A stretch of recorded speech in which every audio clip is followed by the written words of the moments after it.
Without the Green New Deal, we see a future where we're not quite sure what work looks like and we're not quite sure who the worker is. As we transition into a new kind of economy, right, one that is not reliant upon fossil fuels, we have to really think about who's coming along with us, right? So the idea of just transition is that there are going to be some social and economic impacts as we start to decarbonize. And we need to address and mitigate those to make sure that fossil fuel communities and workers are not left behind. To get workers to trust that there's a just transition, I think first we have to understand that there has been a history of unjust transition, right? So if we think about deindustrialization, we were largely unable to place those workers and communities into the same kind of job with the same kind of benefit and make sure those communities had their tax bases. I think one failure of the last big push for green jobs after the Great Recession in 2008 was that we trained a bunch of folks, but then we couldn't place them. So we want to avoid this situation where we're training people for jobs that don't exist.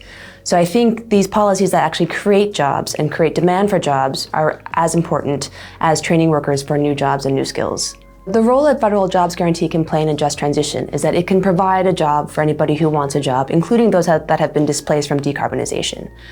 If we think about things that need to be done like infrastructure repair or transit build out, these can all be done through the public sector.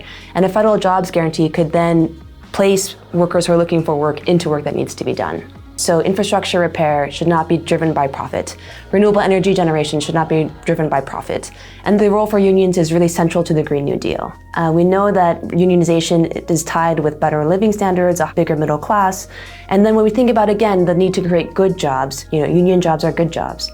And when you lead by the labor movement, you integrate worker concerns and worker issues in the beginning, right? It's not something that you address later. We often think about how difficult it will be to transition, but we have to think about how difficult it will be not to transition. The challenges and cost of climate change impacts will far outweigh whatever the challenges and costs of mitigation are and implementing a just transition.